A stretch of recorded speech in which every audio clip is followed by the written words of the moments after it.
ang fulfillment na nakuha ko with Glassicology is people actually smile when they see my artworks.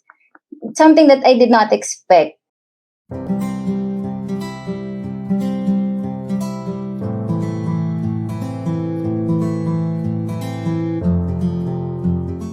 Welcome to Market Buzz episode number 5, How to Turn Your Passion into a Career. Our special guest is a visual artist, creative entrepreneur, founder of Glassicology by Fchel, manager and agent for various music artists from the Philippines. Let's learn how she changed her course from being in the academe, field research and events to being the entrepreneur and the artist she is today. Ladies and gentlemen, sa mga nanonood po, may I present to you Miss Mary Fchel Estanislao. Hi friend, how are you? Hello. Hi, Thank you. Ara. Thank you so much for gracing us tonight. I'm so excited because when I was just a little background for those who do not know me and those who are listening and who will be watching this video podcast. I used to be someone who is not an entrepreneur. So dati, I used to be a flight attendant and I quit without any backup plan. Wala akong kahit anong alam na gawin sa buhay. And nung bumalik ako sa Pilipinas, ang pinaka naging inspirasyon ko sa pagiging entrepreneur is Fchel. She was the one to show me na hard. Thank you so much, friend. Because at that time, she was already venturing out. Ang dami niya nang na-try. And especially, she told me na kapag may gusto kang gawin na isang bagay, you really have to find out kung paano mo siya i-layout at ipaparating sa audience mo or dun sa magiging client mo. Kumbaga, that time, I was actually thinking of paano ko ibebenta to, paano ko bibigay ito sa mga kliyente ko if the packaging is not right for some, environmental purposes. And she's like, kaya nga, ikaw yung gagawa, ikaw yung mag-iisip. That's your role as an entrepreneur, that's your role as a business owner. Sabi ko, oo nga no. Ganun pala yon. So I'm very excited to learn from you and to hear more from you tonight. And for sure, marami ring matututunan yung mga nakikinig sa atin. So, as a starter, Miss Mary Fchel, please tell us a story Talaga ako. of how you start as an entrepreneur. Fchel lang tayo. Fchel and Ara. Yes. How I started as an entrepreneur. Kasi iba ikukwento parang mula bata, may gano'n na silang mindset, 'di ba, na entrepreneur sila. Somehow may gano'n din ako, pero hindi ko masabi entrepreneurship agad, but a big part of being an entrepreneur meron na ako, which is yung creativity, I guess.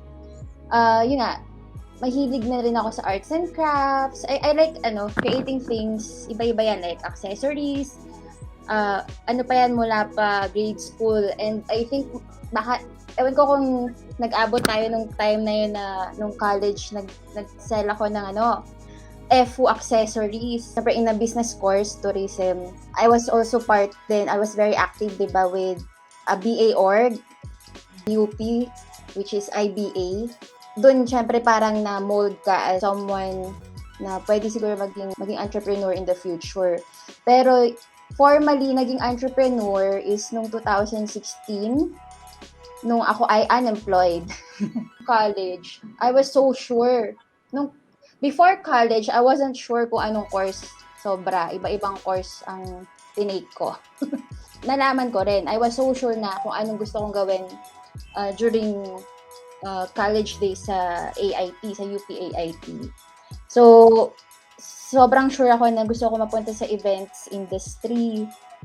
And talagang nakaplano lahat sa utak ko.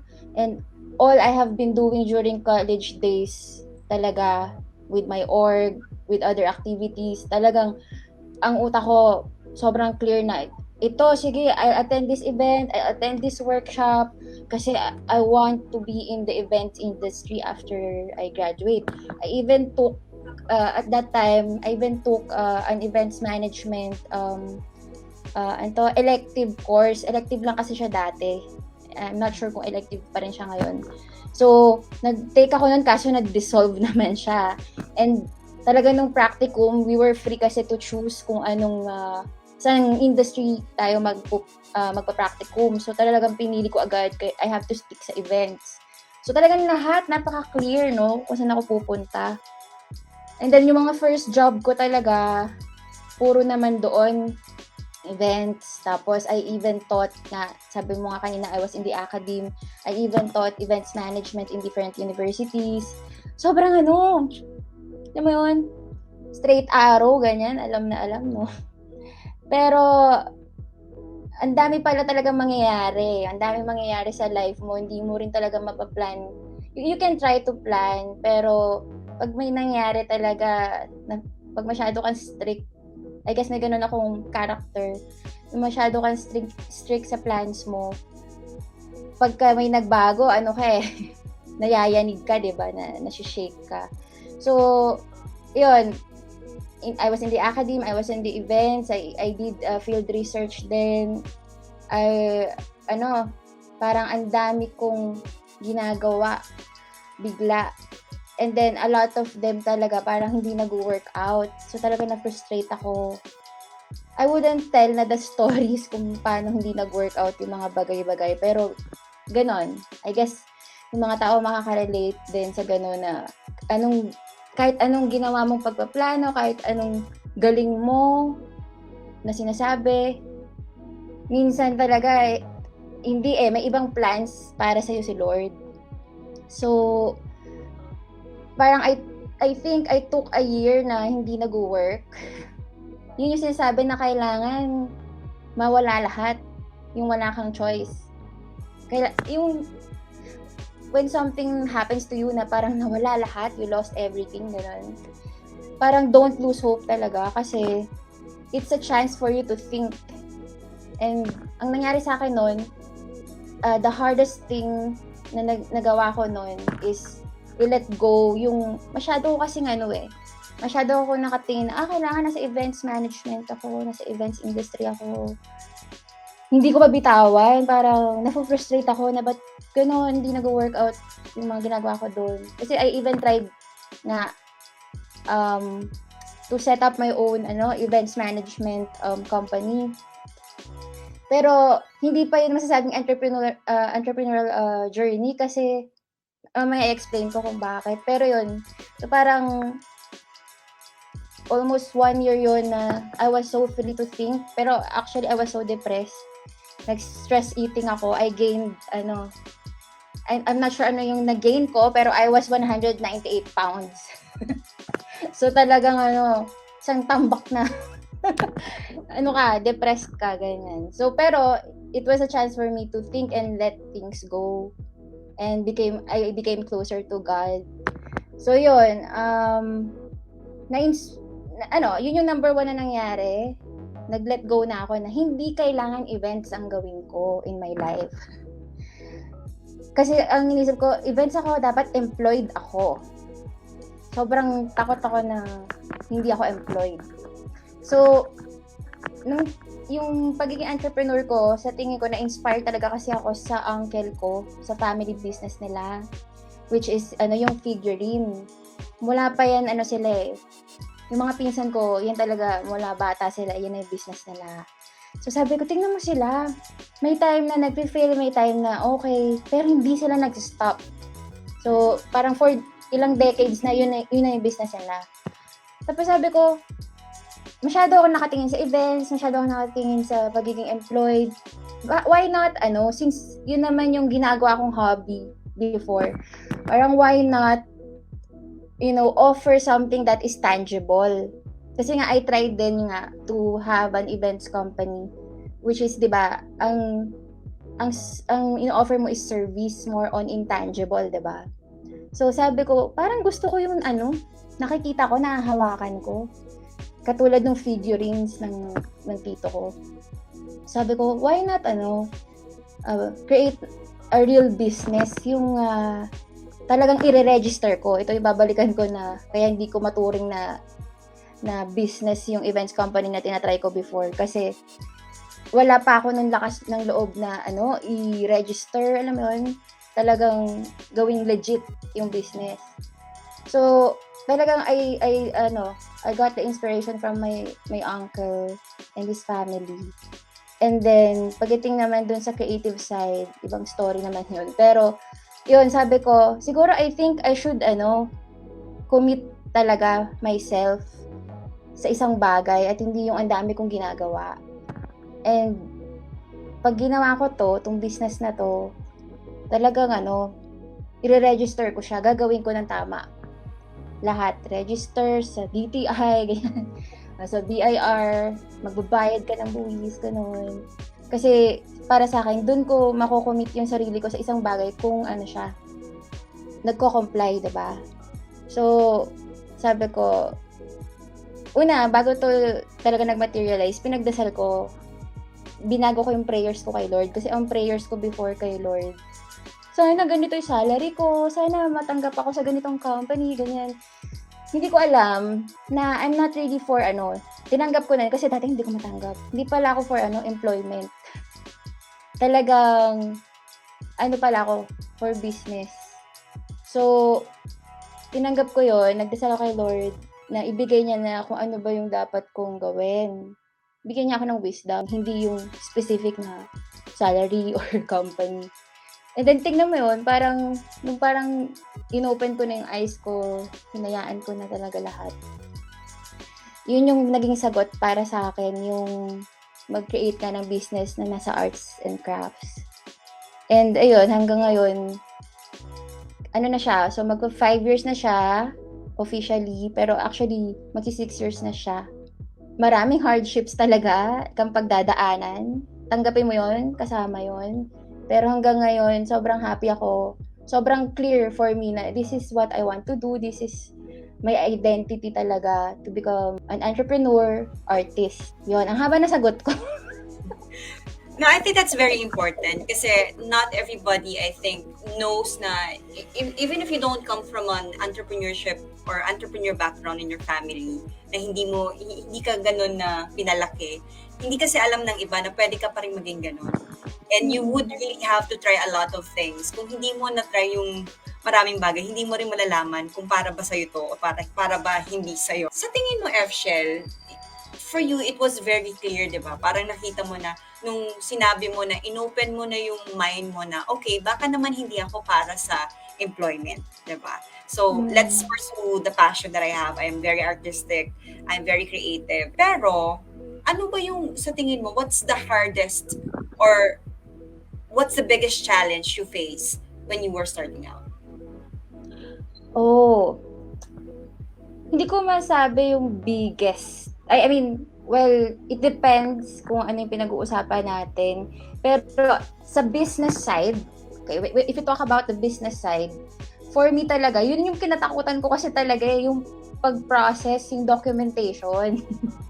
Kasi as sole proprietor, 'di ba? Hindi ka naman malaking kumpanya, hindi ako partnership. I know that I had to do everything on my own at first. And I was scared, but at the same time, I was really excited because I like doing this. I actually had naman some experience in administrative work, 'di ba? Sobra. So, pero sabi ko, yun nga, bakit takot ako? I have been doing this for other people. So, right? So, parang may fear pero may excitement na, finally, I'm doing this for myself na, for my own business. Pero, hard siya kasi nga, akala mo lang hard at first. Kasi ang dami mo talaga palang dapat asikasuhin. If you want to do this right, if you want to make your business legit, no? Kasi why do I want to register? Why do I want to register at that time? Kasi practical reason ko talaga is gusto ko ng OR. I want to have clientele na corporations, and I know that they will demand official receipts. So yun talaga utak ko nun. And I've been in the business course, pero hindi ko pa rin yan kabisado. Pero yun talaga yung nasa isip ko nun. Maybe because yun nga, I was a project officer for a foundation na laging hinihinga ng OR or lagi akong humihingi ng OR. So yun talaga, very practical, guys. Isa sa reason ba't natin ginagawa, gusto nating mag-comply sa requirements ng gobyerno. Kasi gusto natin mag-serve sa malalaking kliyente. Hindi lang sa private, pati sa government. Yung mga PhilJeps, diba? Ganyan. So, gusto ko gawin ng tama. And, sa umpisa, naging mahirap kasi clueless ka. Pero sa totoo lang, in my own experience, I'm not saying ito yung magiging experience ng lahat. Pero ako, thankful ako sa naging experience ko kasi okay yung negosyo center namin. Very practical to i-share ko. If you want to start a business, una mong pupuntahan ang negosyo center nyo sa inyong LGU. Kasi sila talaga, sabi nga nila sa amin, yung negosyo center kasi DTI yan, di ba? Yung mga taga DTI, sinasabi nila talaga sa amin, lalapit kayo sa amin, kakausapin nyo kami kasi it's our job to help you, to guide you. And alam mo yun, maraming bagay na talagang ginagawa nila for us na hindi na namin ginagawa. Sila talaga nag-aasikaso. They give seminars. Nako, ngayon kasi hindi ako nakaka-attend, pero before talaga, we attend seminars. And yun nga, another thing na thankful ako kasi nung in-approach ko yung negosyo center, sunod-sunod na yun, ang dali na, smooth sailing na kung ano yung mga next steps. Ano yung mga deadlines. Nako, yung deadlines di dapat kalimutan. You always ask dapat DTI, and then yung provided nila na seminars, you try to attend. And yun nga, ang thankful ako is, nung in-approach ko sila, nagkataon, nakasabay ako sa iba pang young, new and old entrepreneurs na sobrang we guide each other. We even created parang an association. Hindi na lang siya active these days, but before talaga tulungan. Iba yung meron kang group, 'di ba, na nagtutulungan kayo. So I was blessed with these people until now. Kahit wala na yung association na yun, we still message each other, talagang tulungan. Kailan ang deadline ng ganitong tax, ganyan. Mga ganon. So, kailangan mo din makipag-friends sa ibang entrepreneur para di tayo clueless or hindi natin alam, may mga open case pala tayo sa BIR, mga ganon. Mahirap magka-open case sa BIR. So, you have to check always. Dahil marami rin mga penalties and all na pwedeng may bigay sa'yo. And also, if you really wanna learn about this, I think there are also videos on YouTube na pwede mo nang panoorin, how to file different taxes. And now that you've established yourself, also you're having different projects on the side. We also know that you're a manager and agent for different artists, especially in the music industry in the Philippines. What do you think is the secret to the successes of your different projects? Ano muna yung ibig mo sabihin sa success, di ba? Parang how do you measure success? No? Mga ganon. Kasi Yes. Secret. So sa Glassicology, I would say yung success when it comes to yung parang paano siya nakilala dun sa tamang market. Kasi di naman ako famous, 'di ba? Yung Glassicology di naman siya famous. But parang it's quite known naman sa certain market niya. Sa umpisa pa lang, sabi ko talaga nun, I will sell this through Instagram. And talagang lahat ng nangyari at the start for Glassicology, lahat ng success, when I say success, sige, ang measurement ko is yung mileage niya, yung reach niya, okay, sa iba-ibang media and platforms, and which produces clients. Instagram talaga lahat hanggang recently. Medyo may nagbago during pandemic sa totoo lang. Pero Instagram for me, not Facebook, although I linked it to Facebook. Pero Instagram for me, for Glassicology. Kasi sa mga sasabihin ko, ang success talaga is yung na-build kong relationships with different communities and artists and companies na rin. Nag-start siya makilala when I was reposted by Try Local PH. So you can check sa Instagram if you're trying to push your product sa Instagram. Try Local PH at saka Yabang Pinoy. Ito yung mga accounts sa Instagram na if you get reposted by them, ako nun talaga automatic yan. I get inquiries right away. not only yung likes, pero mahalaga syempre sa atin, inquiries, diba? Inquiries and then eventually, yun nga, orders talaga. So, doon nag-start, ay parang online, I was able to create that connection with these other accounts na katulad ng Yabang Pinoy and Try Local PH. And then eventually, kasi I went to bazaars na doon ako nag-create talaga din ng connection with the community of artists, and most especially, I want to mention BGC Art Center. Kasi, sige, I'll share this with her. Sana mapanood niya. I really want to thank Miss Alex of BGC Art Center or the Bonifacio Art Foundation. Kasi sila talaga yung nagbibigay ng opportunity sa akin.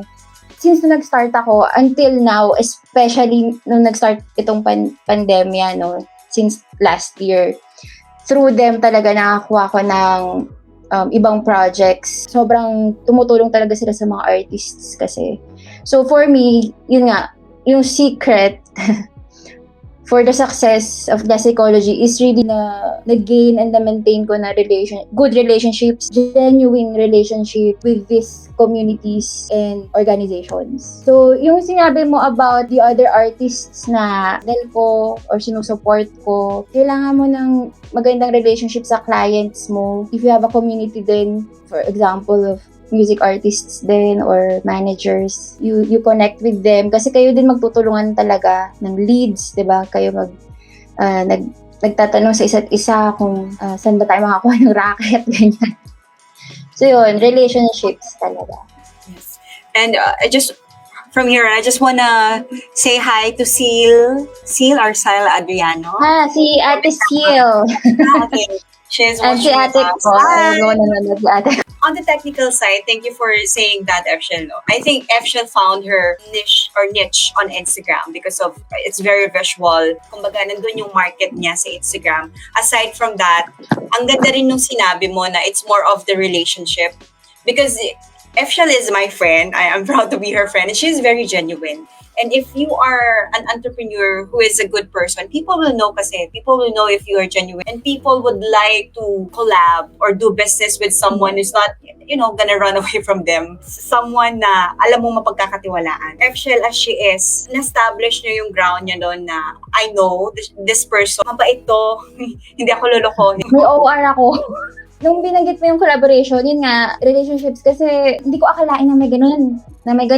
Kasi nga hindi naman ako talaga artist na, hindi man ako fine arts ang ginagraduate. Pero, nung pinasok ko to, especially yung bazaars, when I met the other artists and crafters, alam mo, hindi kami kasi diba, bazaar yun eh. So, parang dapat kompetensya, diba? Hindi ko naramdaman yung competition talaga. I gained a lot of friends sa community and nagkaroon ako for the first year of Glassicology, yung mga new products ko, mostly because nakakolaborate ko yung mga co-merchants ko, yung mga co-crafters ko. Kung hindi ko man sila nakakolaborate to create a new product, nire-refer nila ako na, okay, dito ka, mag-workshop ka dito. At ako naman, sunod naman ako, workshop talaga ako. And through that, nakakapag-create ako ng new products. Maliban doon, yun nga, i-refer ka na, dito ka naman mag-join, dito ka mag-sell ng products mo. Yung tulungan kayo. Kaya, yun, parang try to reach out. Don't keep it to yourself lang yung business mo na, ito lang gagawin ko. Hindi lang yung client mo ang kausap mo. You have to make friends then with the people in your industry para tulungan ng purpose, collaboration. Especially with the people in your industry, knowing that they know the people who can help you out, especially with attention and reach and awareness to your products. And I guess because really Fchel is someone who would, as she is, kakausapin niya talaga kahit sino na, you will feel that she's really interested to talk to you and with you. It's not like, yung mga small chat. So I think that's also something. Small talk. Ayoko ng small talk. Totoo yun. Totoo yung parang, ang saya kasi pag sa bazaar, nakakamiss nga ang physical bazaars. When you see the other products, other crafts of your co-merchants, magiging genuine yung interest mo kasi sobrang amazing sila. Sobrang may impress ka. And they're happy to answer talaga your questions kung paano nila ginawa yung craft na yon or yung item na yon. Iba talaga kapag community ng makers, no? There's this pride and iba yung aura because they know na pinaghirapan din ng bawat maker yung mga yun eh. So, there's sense of pride as well as support because they know how hard it is to be a bazaarista. Alam natin yung friend, diba? Pero because of the love of the passion that you have with your craft, you also support those who are with you. So, let us now talk about, what do you think, how did the social media play out or help you when you were starting out and until now with your business, especially Glassicology? Bali na-mention ko na earlier, yun talaga yun. Bago ang lahat, bago ako nag-register. Kasi parang nag-start yung conceptualization November. Talaga natatandaan ko syempre, November 2016. And then, sabi ko talaga, conceptualization, trial and error when it comes to the materials. Pero yung talagang nag-start kami, December 2016, sabi ko talaga, ang unang-una kong gagawin, hindi pangalan eh. Ang unang-una kong gagawin kong Instagram account. Kasi, ako ay, at that time, sobrang hilig ko sa Instagram. Hindi na ako halos sa Facebook. Instagram. And I used to, I like buying stuff. I like shopping. Oo. Pero at that time, ang hilig ko pagbili ng items sa Instagram. If you remember nung time na yon, yun ang marketplace talaga. Until now, 'di ba? Pero doon nagsi-start noon, mga ganyang year, 2016, I like buying mason jars sa Instagram. So, nakakita ko doon, dami palang sellers dito and they look, hindi basta sellers. They're, mukhang artists sila. Their accounts are well curated. Siguro as an artist na ma-visual ka, ganyan. Sobrang attractive sa'yo ang Instagram. So, sabi ko talaga, itong business ko, Instagram to. Unang platform nito, Instagram talaga. So, that's where I created the name of the Glassicology. Kasi naghahanap, di ba, syempre kung taken na yung name, paano? So, talagang naka-base ako sa Instagram. And, yan. With social media, hashtags and the community or the accounts that you're gonna tag. So, when I discovered that, the first one kasi na nag-repost sa akin was Try Local PH. Lagi ko na silang tinatag. Kasi when they first reposted me, nag-gain talaga ako, doon ako nagkaroon ng, strangers na clients. Yung mga hindi ko talaga kilala. So, nung nangyari yon, each time na nagpo-post ako, I always tag na Try Local PH and then eventually yung Yabang Pinoy.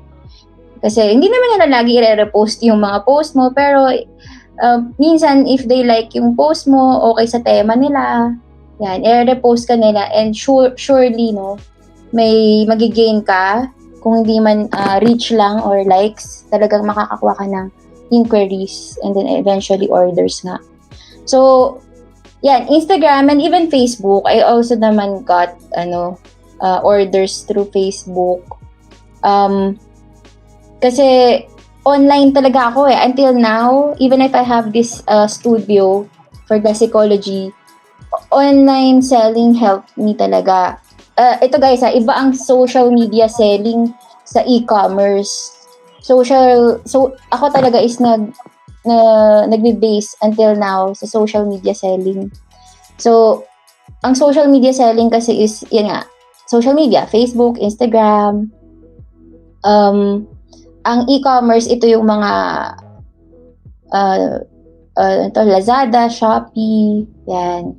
So, iba yun, and iba rin ang clients doon. So, I did a research then about this before. Talagang, well, in the US, and it also applies in the Philippines, Instagram talaga is a good marketplace for arts and crafts, for paintings, yung lahat ng mga ma-visual, yung people would wanna see first. And since, especially now that it's pandemic, wala masyadong physical bazaars. Although I see na some nagpa-pop up na bazaars. Very important ang role ng both social media and e-commerce para ma-sell yung ating products. So, ito talaga yung platform ko. So, it helped me reach people na hindi lang yung clients, kundi people na kailangan ko para makatulong sa Glassicology. Ayan. Yes, it's nice that you brought that up kasi ibang-iba po talaga ang social media with e-commerce is what we call the mall. You can use the social media para i-bring or dalhin yung mga tao sa e-commerce mo, whether it's Shopify, Lazada, or Shopee. But the thing with Instagram kasi, as it is very visual, mostly ang makakabenta po talaga yan, as said by Fchel, are those who are in arts and crafts or, those in paintings. But most probably, it would be those who are in the high-end or premium products. Kasi yung mga taong nandun din sa Instagram na naglalagi dyan, yun yung mga, parang you'd buy something that's really nice to see. And if it's really nice to see, you would expect that's kinda medyo mahal. Diba? Like if you go to Shopee or Lazada, you would expect na parang, okay, I'll find something na mas mura. But unlike in Instagram, you appreciate the product as it is because you like it, how it is curated, sabi nga ni Fchel. So, for those who are planning po to use Instagram is still a marketplace for all kind of products, especially in the arts and crafts and those who are very visual. If I may add yung sa Instagram, yun nga, based on that research, I forgot kasi wala dito, pero I always share that kasi when I get invited to speak about Glassicology, about the business. Based on that research kasi, with Instagram kasi, maybe also, I wouldn't say Facebook, Instagram talaga. With Instagram kasi, dun pa lang, yung mismong Instagram, nasala niya na yung mga tao makakita ng mga posts mo, ng items mo. So, it's easier compared to e-commerce. Sa e-commerce kasi talaga halo-halo, 'di ba? I mean, yung viewers, yung mga potential buyers mo. Now let's talk about the second part of our video podcast. Let's talk about Fchel in an ordinary day. Yeah. Can you tell us more about Fchel right now? What do you do? Are you working from home? What are the things you usually do in a day? Since last year, talagang mas nagstay ako dito sa province. Kasi I used to stay in Quezon City. Pero ngayon, most part, nasa province ako. And I like being here kasi nung nag-start ako sa Glassicology, dito talaga ako.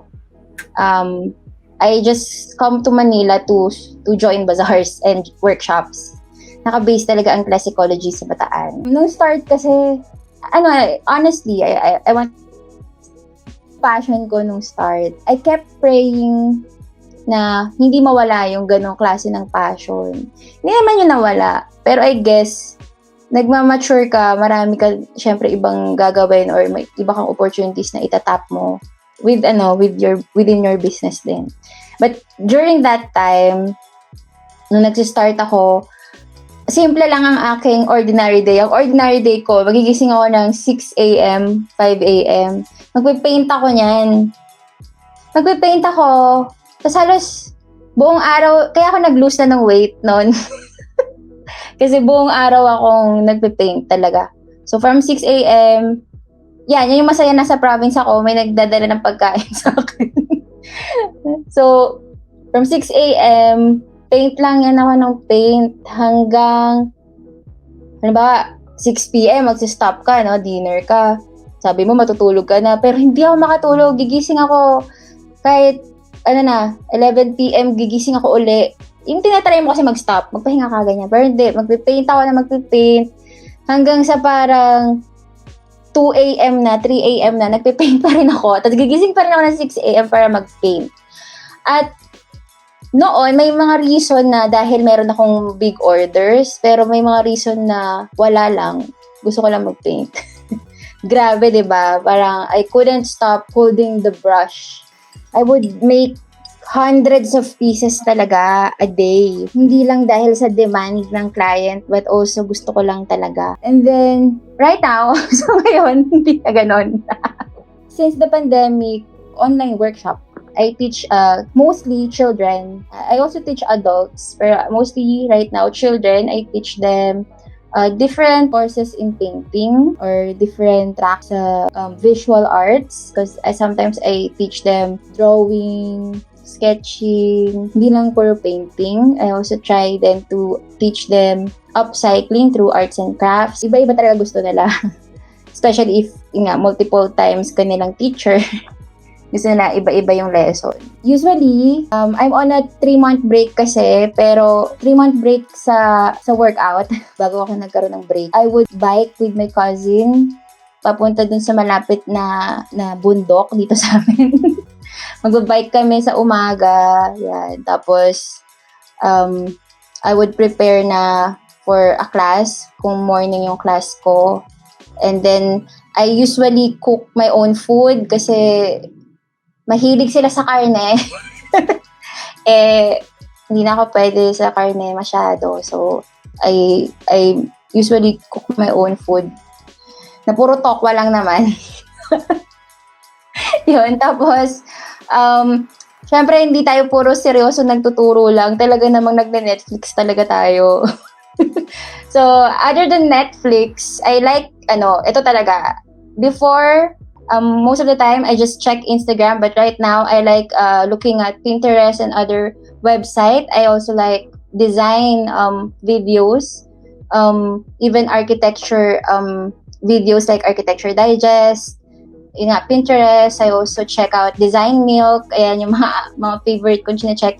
I like looking inspirations then from these other artists through these websites na binanggit ko, not only in the arts but also in design, kasi I have this goal to be able to become a designer then of products, not just I design, diba, pero professionally parang I also want to do that, to design, to make art with functionality. Yun. With the pandemic, ang ganda lang ng transition of how hindi ka bumalik dun sa dati mong ginagawa before you became an entrepreneur. You still focused on the craft that you have. Nag-iiba-iba lang siya siguro ng market mo kasi ngayon you're doing workshops, but now you're into designing as well. So, ang ganda lang na share mo na because you found your craft, kahit anong hirap, lalo na pandemic ngayon, you still choose to be in there. Yun Ara, ang dami kong gustong gawin, wala akong focus. There are times na parang ganun pa rin ako, pero I'm glad na I find this Glassicology as a blessing talaga from God. Kasi it's dumating ng time na walang iba tumutulong sa'yo, walang na. Na kahit gaano ka-supportive yung family ko, may doubts sila noon. Yun yung sinasabi na darating yung time na you're on your own. And I was on my own with God, na siya na lang pinakinggan ko. Yun yung hiningi ko talaga kay Lord din, na magkaroon ako ng focus. Kasi walang patutunguhan talaga pala kung ano ka, ang dami mo masyadong ginagawa at the start. I mean, pwedeng marami kang ginagawa, pero tama yung sinabi mo, Ara. You remain dun sa craft or career na pinili mo.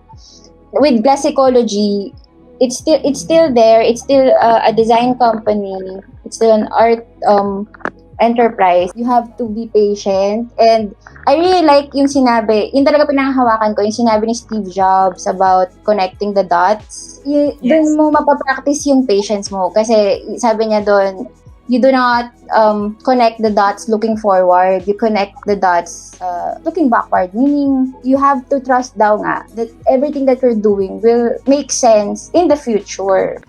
So, for me, what I did, I remember what I did naman before. I tried my best talaga to do everything like before events, diba? Kasi yun yung sinasabi ko parang ang dami kong naging career, ang dami kong naging industry. Pero para sa iba parang ano ba yan? Ang gulo? Ano ba yan? Ano ka ba talaga? Ganyan. Pero alam mo, lahat ng pinagdaanan ko sa event, sa research, sa academe, when I got it, kasi through this industries, I was exposed to Manila Fame. Manila Fame is, that's our, one of our biggest business event in the country. It's an international event where you see original crafts, no, all over the Philippines. I was exposed talaga to that, and it also helped me with Glassicology. So, kahit na ang dami mong ginawa na feeling mo hindi nagme-make sense, eventually you will connect the dots. They will help you become something that you want to be, or kahit hindi mo pang alam na you want to be that person. And for me, with Glassicology, it made sense pala. Yung gulo-gulo ko noon, yun, it helped me design my crafts and then manage the business, and yun nga, kung may mga hardships na lagi naman, everyday meron. ang sinasabi ko talaga doon, you don't stop. Once, that's why I registered the business. When you register the business, you commit yourself. And when you commit yourself, ayan, hindi ka bibitaw. Hindi ka bibitaw. Na kahit anong pagdaanan ng negosyo mo or yung career mo, yung craft mo, matutuwa ka, iiyak ka siguro, or magmamaktol ka, ganyan. Magsasabi ka na, ayoko na. Pero dahil nag-commit ka this is what I do now, this is my identity. Hindi mo kayang hindi, ipaglaban yung business mo. So, just continue to improve yourself, do everything that you can to improve your business, your career. Kasi lahat naman yan, hindi pwedeng hindi magbunga ng maganda in the future. So, yun. It's nice that nasabi mo rin na you really have to explore, and whatever you are exploring right now, where you are in your life right now, meron siyang maitutulong kung ano yung pwede mong maging business. Kasi kung ano nga ba talaga yung experience mo, yun din yung makakatulong sa'yo. Kung ano nga ba talaga yung maibibigay mong value to your clients and customers. And gusto ko rin yung sinabi mo na kahit maraming hardship, dahil kinomit mo yung sarili mo doon. It's the commitment And that commitment, mabibigay mo lang yun kung masaya ka sa ginagawa mo. So for those kasi marami kasing ngayon parang, ano ba yung passion ko? 'Di ba? Marami rin kasing sasabi nga ni Fchel, along the way, pwede rin mag-iba yung passion mo Kung ano man yung ginagawa mo ngayon, hindi mo alam na yung pala yung pwede mong pagkakitaan at doon ka pa magiging masaya. So it's very important to really try a lot of things, diba? And really know para malaman mo, masaya ba ako dito? Kasi sometimes, even if you are making money out of it, hindi ka naman masaya. So, bibitawan mo rin siya. So, you really have to find where your heart is and commit to it until you get the result that you want. So, quick lang, Fchel, para naman makilala ka ng mga nakikinig sa atin. What do you usually consume on social media? Mahilig ka ba sa mga on Netflix? Ano yung mga pinapanood mo? Ano nga ba yung pinagkakaabalahan mo ngayon? Hometown cha-cha-cha. Ako din, friend. After nito, manonood ako. After nito, manonood na tayo. What else? What do you usually consume on social media? Is it considered social media, yung YouTube? I like, I don't know if I'm pronouncing this right, yung mga content ni Hey Grindal, yung si Nao, yung mga Korean YouTubers na relaxing kasi yung content nila, but these are mundane and, everyday life lang nila na vlogs.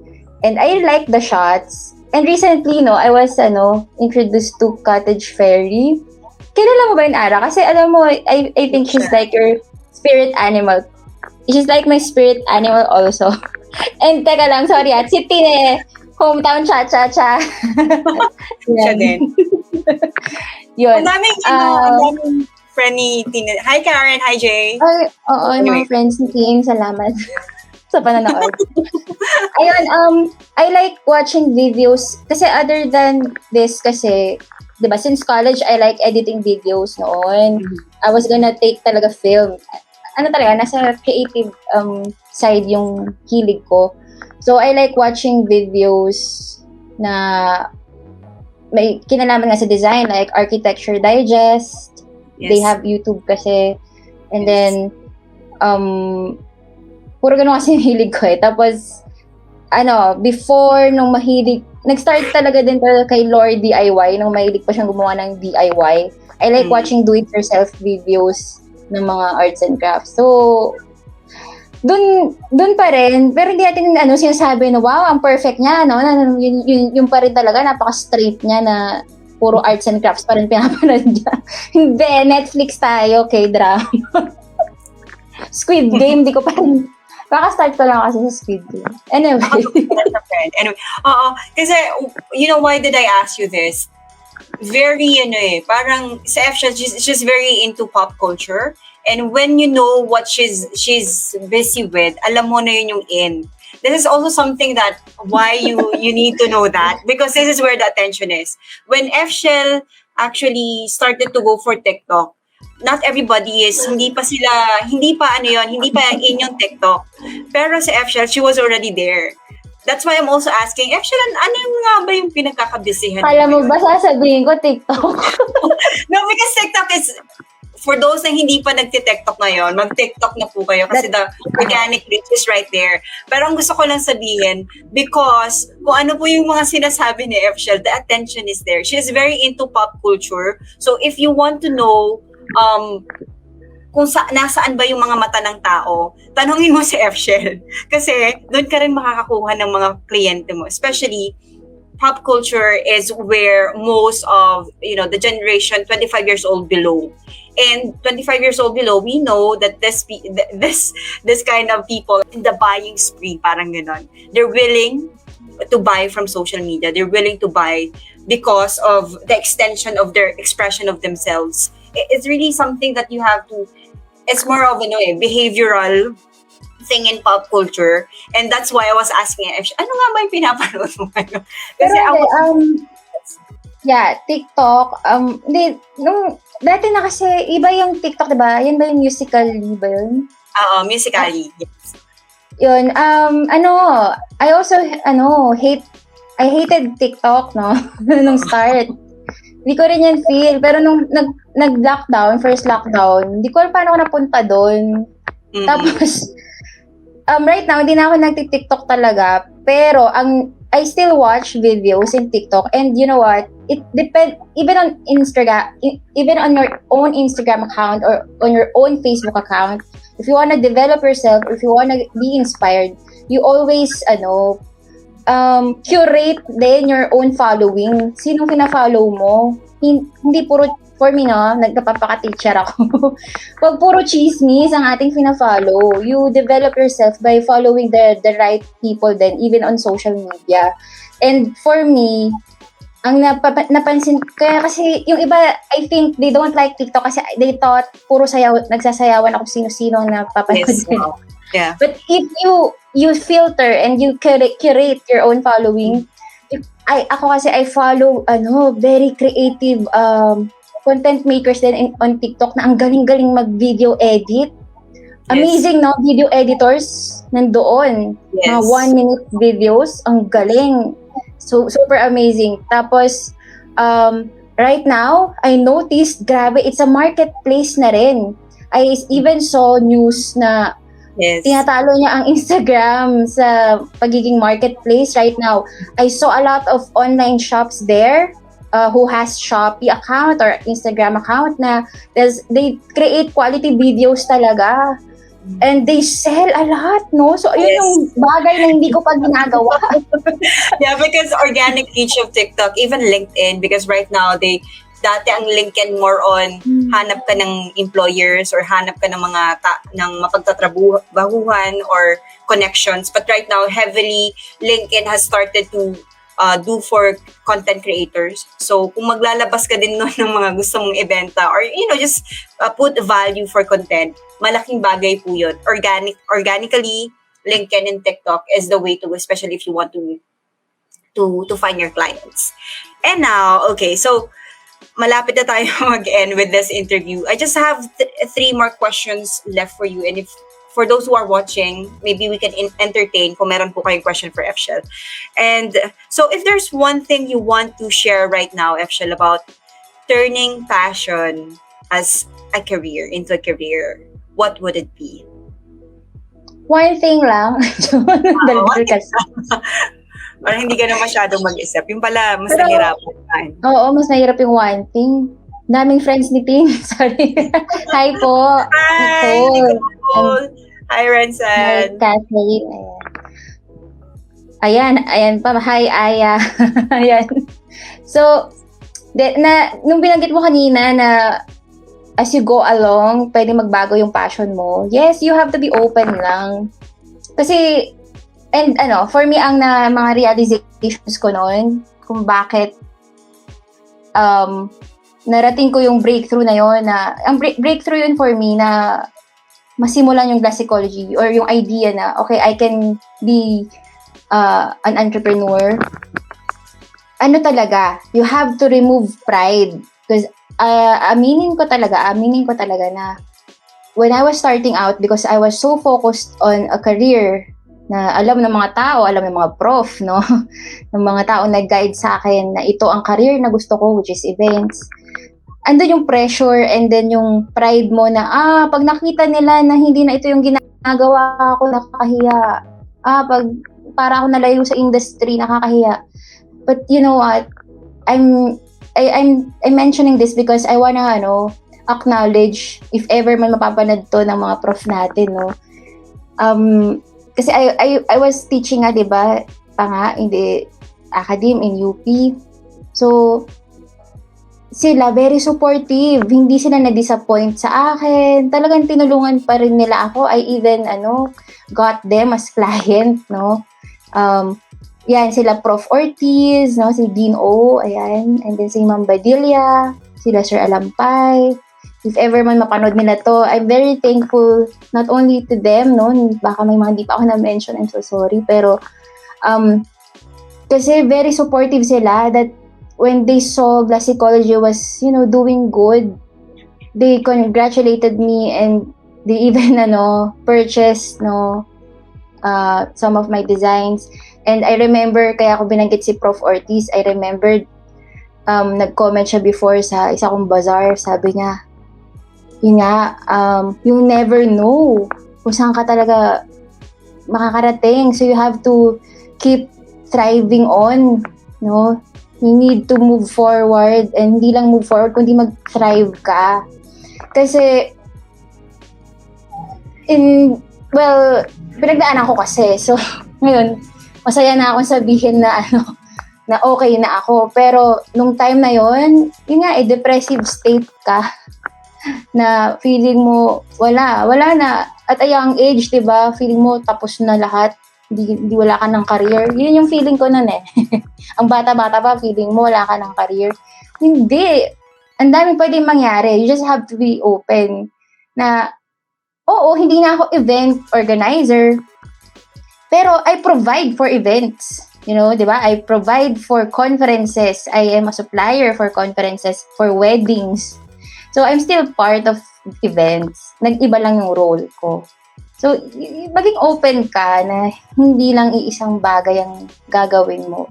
But when you found your passion, I would say it's my passion kasi I'm happy talaga doing it. Yun nga, nakita mo from 6 a.m. to parang 6 a.m. na 24 hours a day. Nagpe-paint ka lang. Ibang klase yun pag naiisip ko. You would say na passion na I don't really feel like it's work until now. When I got a big client, which is, sige, I'm gonna mention, Rustans. When I presented my, di ba, we were used to presenting, mga ibang bagay before. Like, when you teach kasi in tourism, you present destinations, ganyan. Ito, I was presenting glasses, I was presenting crafts na kung paano mag-present, I was talking about colors, the design. Sobrang ako nung time na amazed ako na, this is what I do now and I'm happy. I don't feel like I'm working na kung iba yung bagay na pinresent ko doon, iba yung in-offer ko na produkto. hindi yun ang mafe-feel ko, hindi ako mag-enjoy. But with that, na I'm presenting my art, parang iba yung pakiramdam. Hindi ako nagtatrabaho. I'm proud of it and excited na yun yung pinapresent ko sa kanila. So, yung passion mo, minsan hindi mo agad, yung iba may mga lucky or blessed nga talaga na tao na alam niya agad yung passion niya from the beginning, no? From as a kid, alam na nila. Pero kanya-kanyang timeline, kanya-kanyang time kung kailan mo malalaman yung passion mo. So, what the key is, this one naman I got from my sister, you have to be productive every day. Nung time na hindi ko na alam ang gusto kong gawin, sabi niya, you have to be productive every day. Gawin mo lang kung ano yung feel mong gawin, or mag-aral ka lang na mag-aral online. You'll find it, no? Kung ano yung para sa'yo. So, dapat lang, wag ka lang yung tutulog-tulog. Kailangan you do something. You do your part to find that passion. And there's nothing wrong to make your passion a career. Kasi parang sa iba, dapat separate yun. Hindi, pwede naman. But, you have to wear different hats, no? Meron kang, ako, with Glassicology, you have a hat sa creative side and you have to be strong dun sa hat mo as an entrepreneur. Kailangan strong yung administrative work, or you should learn to designate. Kailangan mo rin ng ibang tao. Kung sakaling hindi mo kaya yung ibang bagay, you seek help from other people na gagawa ng, for example, hindi ko ginagawa yung accounting part, no? Hindi talaga, weakness. Yung weakness mo, wag ka mag-focus doon. Focus ka sa strength mo and you designate na lang sinong tutulong sa'yo sa mga bagay na hindi mo alam. And yun, ulitin ko, you can turn your passion into a career, but you have to wear two hats. At least, two hats. Kailangan mong alamin how you're gonna manage it. Kasi career siya eh. So, you want to make it something na, mapagkakakitaan mo rin, di ba? So, kailangan mo rin i-wear, yung other hat. Paano mo siya isi-sell? And there's always, kasi, okay, last, dito sa part na to, I've always hated sales. Ayan, hi muna kay Fatima Santos. Hi, Fatima. Sobrang hate ko ang sales. Ayoko na sales. Pero, mga kapatid na gustong gawing business ang kanilang passion, you have to accept the fact that you need to learn sales. Because kahit saan ka mapunta, kahit anong career ang pinili mo, you need to learn how to sell yourself. Okay? So, may mga ways para matutunan yun. And yun nga, i-accept mo yun muna. That you need to know how to sell. Yan. Yes.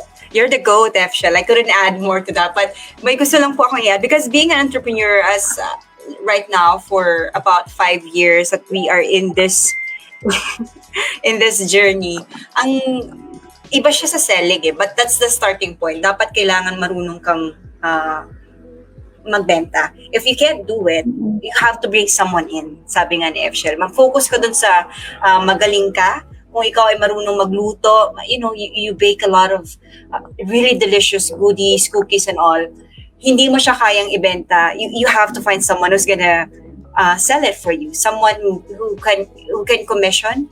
Baka pwedeng ibigay mo sa kanya yung 20% dahil siya na may nagbebenta, or maybe 50% of what is the revenue. Aside from that, being an entrepreneur is actually more of learning how to solve the problems eh. Because in entrepreneurship, Fchel, you have to wear different hats. It's not just about selling. There is the accounting side. There is the the production side. There is the operation side. So it's very hard to be everyone in one place. But sabi nga ni Fchel, concentrate in what you really are good at. If you're someone in the family na gusto mong nagsosolve ka ng mga may problema, sige, ako yung isa sa mga nag-volunteer ka, maybe you are an entrepreneur. You can really turn your passion into a career kasi I feel like it's really a talent.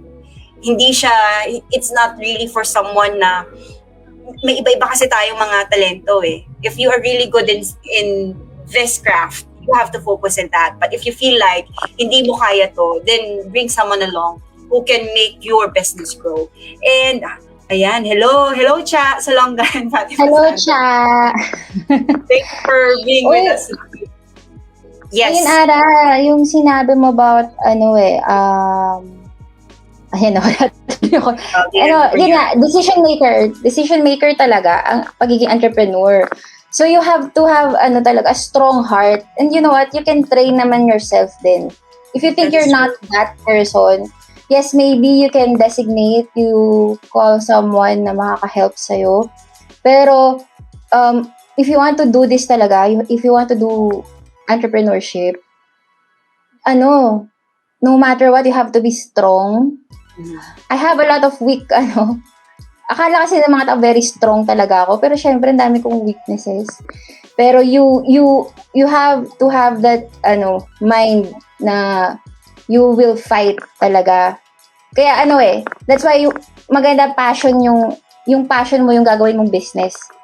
Kasi paglalaban mo talaga yan as an entrepreneur. And with the decision making, you have to be, really wise. Pinag-iisipan niya ng mabuti, ng minsan ilang buwan o taon. Hindi minamadali ang mga desisyon sa business. Kasi, maliban sa hindi minamadali ang mga desisyon sa business, kasi sasabihin, tagal mo nag-decide, mali pa rin. Well, isang bagay pa yun na ako inaccept ko from the beginning talaga, no? Kasi takot na takot ako, kaya lahat talaga ina-advance ko yung pag-iisip ko. Nag-overthink talaga ako na kung sakasakaling mag-fail, ganyan. Kung sakasakaling sabi magagaya, ganyan. Alam mo, talaga, sorry, na-distract ako. Hi, Josh! Ayan. So, na-distract ako, So I'll catch you on that. So, more on, in this decision making, hindi naman kailangan dapat 100% alam mo na kagad yung mga gagawin. Take siguro facts na about 70% alam mo na, and then move forward. Kasi kailangan din medyo mabilis ka eh. But the thing is, dapat hindi pa rin minamadali. Kailangan mabilis minamadali. You have to learn na hindi ka agad-agad kailangan nag-step ka. Hanggat, yun nga, the rule is, for me is, hanggat hindi ko alam yung 70% of that. And I learned this from, reading Entrepreneurship Magazine. Jeff Bezos do that. Also, I believe also Tesla, what's his name? Nakalimutan ko. They also, Elon Musk, they don't do decision until they have 70% of the facts. Kailangan malaman mo yun eh. Once you already know that, kumilos ka na agad. Kasi, diba? Once you enter entrepreneurship talaga, you have to, forget about your pride. Kasi minsan yung decision mo, dahil lang sa pride. Diba? So, yung mga ginagawa mo, it's for the good of your business. Hindi lang nung pride mo na, ang galing niya, gano'n. Hindi gano'n. You have to care about your business talaga na it's something that is separate from you. It's still something that is separate from you na dapat you take care of it. So, yung mga decisions mo, you base it on what you need, what your business needs. And ano yung makakatulong sa kanya for its growth, hindi yung para masabi na, ay, ang galing mo. So, hindi kasi, it's not about your galing. It's about how the business will grow and count years. Yun yung natutunan ko when I talk to these other young entrepreneurs. You have to count the years.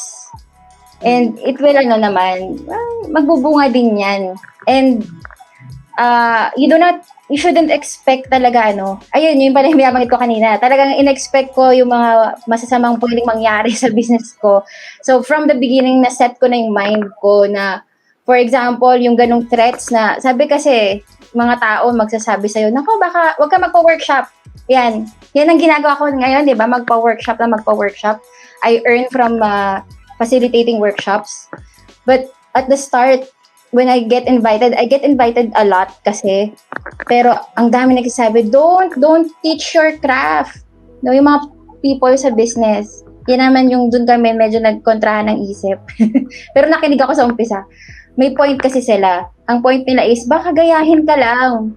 So, naging at peace yung mind ko noon na ito, para sa lahat, no, huwag kang matakot i-share by, halimbawa, through teaching or through selling your craft.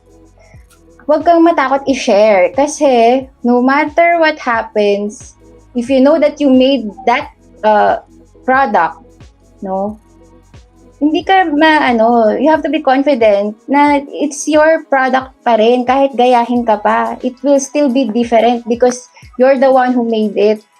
Hindi na to labanan ng sinong nauna sa totoo lang. Kasi yung sinasabi nila, ikaw nauna. Pag habang tumatagal ka sa business, hindi din yung nauna eh. Kundi, ano yung nagawa mo nun at ano yung mga na-maintain mo ngayon, at ano yung mga growth na nangyari. So, kung ano may mga products na nagawa mo before, yes, you have to have that hat, no, ng business side na you have to apply for,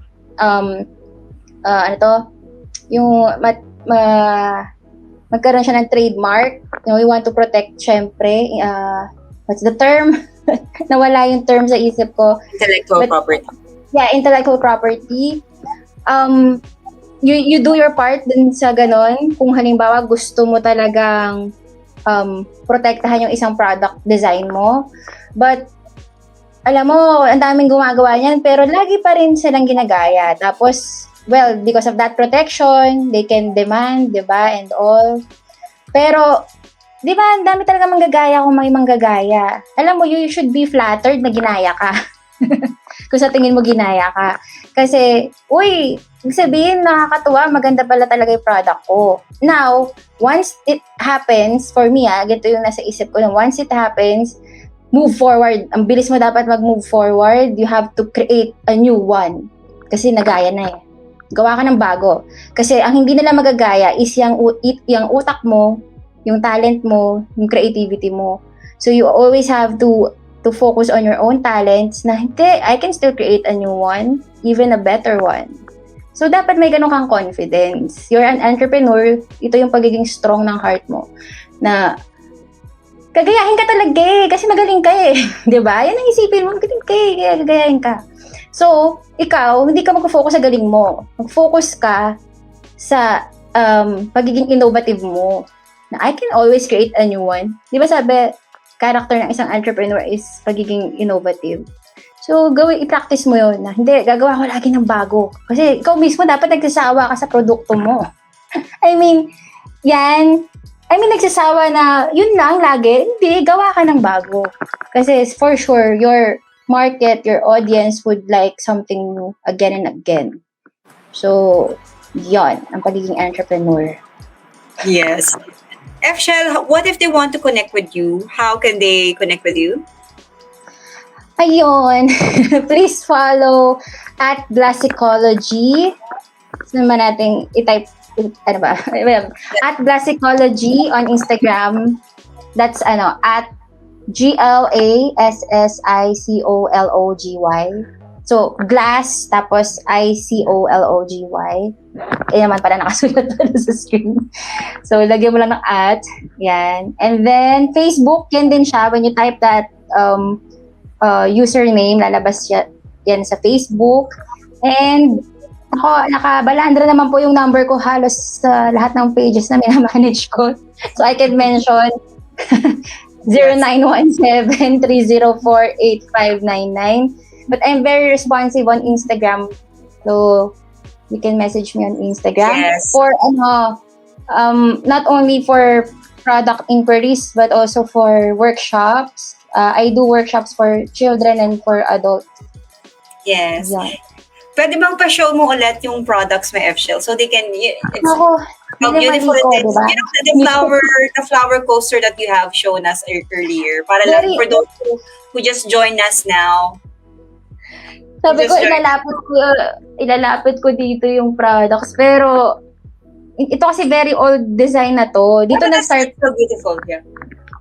Dito nag-start talaga. Dito sa 4x4 inch flat glasses or usually these are coasters but sometimes people use this as Decoration Yes. lang. How do you call your painting? At the back?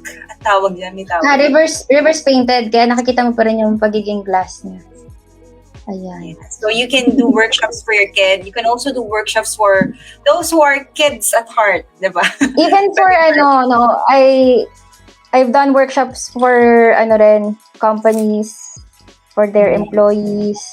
Lalo na ngayong pandemic, talaga ang dami may gusto niyan ngayon kasi Oo, pang-alis na stress. for the mental health of their employees din. So lastly, Fchel, eto na, what's your message to those who are still starting out as an entrepreneur, the budding entrepreneur? Ano ba yung pwede mong mabigay na mensahe para sa kanila? When you said starting out, alam mo, very important yon yung start. Just, parang sa thesis, yun talaga naisip ko yun. Sa umpisa, pinakamahirap, di ba, yung title, anong pinakamahirap, Ara? Sa thesis. Sa thesis sa akin, kung ano nga ba talaga yung gagawin kong thesis, kung baga ano yung subject, diba? The conceptualization, diba? Yan yung pinakamahirap na part talaga. Or isa sa pinakamahirap na part. And embrace this part. And you have to try and perfect this part. Paano perfect? You have to be sure na ito na yung gusto mo. So, take your time. Huwag mo basta, kailangan ko na mag-business agad. Take your time. You have to be sure. Okay? You should be inspired. You go out, you read, you look at everything that can inspire you. Just to be sure. And don't forget, ako talaga, I seek help from God from the start. Kasi, again, this was the time na ako lang talaga mag-isa. Meaning, family was supportive, but they were, they have their doubts then. And it's okay. Kasi, dun mo malalaman, okay, this is it. Kasi ako na talaga to. So, ito, harapin mo tong part na to, itong mahirap na part, yung start. And then, dahil nakita mo na ang hirap nung, ang hirap nung start mo, yung pagde-decide mo pa lang ng pangalan mo. Remember all of this. Remember all your why, diba?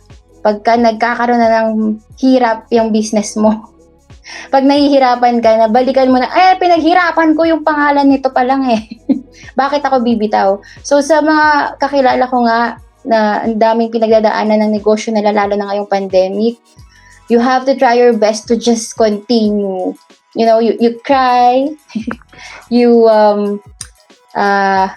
maybe you take some rest, you take a beat sometimes, pero dapat nandun yun. At the back of your head, you will continue. You will never stop.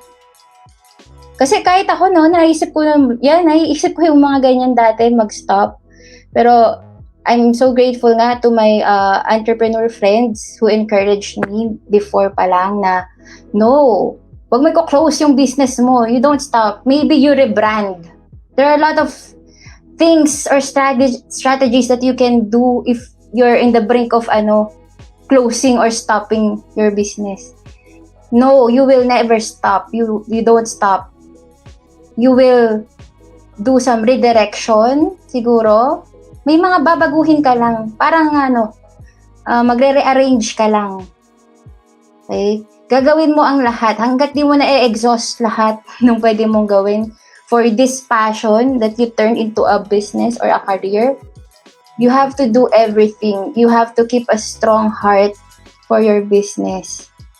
And just be thankful that you found your passion. So, yun nga, binanggitan natin before, mahirap minsan for some people to find their passion. But you just have to do everything, be productive every day. You influence yourself with the right people, the right content to follow, be inspired by these people. Kasi, gano'n naman yan eh. Babalik ako doon yun kasi binavalue ko with Glassicology until now, the relations that I've made and built. So, babalik-balikan mo yan, yung mga tao na tumulong sa'yo at tutulong pa sa'yo at ikaw rin tutulungan mo pa. Because with Glassicology, yung sabi ko, ang vision niya talaga is to help then people afford, no, ma-afford nila yung art na feeling nila hindi nila ma-afford, and for them to carry an art in a not so common canvas. So yun, gusto ko kasi talaga din matulungan yung mga tao by making them happy. And that's what I saw kasi when I was doing bazaars sa start. Ang fulfillment na nakuha ko with Glassicology is people actually smile when they see my artworks. It's something that I did not expect, but truly, yung mga sinasabi dati sa blogs about me na they imagine daw that when I was painting, I was smiling. Totoo yun. I do not really sell my art na yung umiiyak ako. Yeah! May ganun akong art, pero di ko yung Pamigay na lang, my friend. Pamigay na lang. Baka pwede natin i-auction yan. Charot. May ganun, may hugot pa. Tama, from Joshua, kapag pinaghirapan mo, wag mong bitawan basta-basta. Parang may hugot yun, friend. Parang ito si Joshua parating may hugot. No? But thank you so much for being with us today, Fchel. For sure, maraming natutunan yung mga budding entrepreneur. Also, those who are struggling right now. If you have questions with Fchel, again, you can contact her at Glassicology on Instagram, also on Facebook, and thank you so much, everybody, for being with us tonight. And we'll see you again next week. Bye! Thank you, Ara. Thank you, everyone. Bye! Thank you, everyone.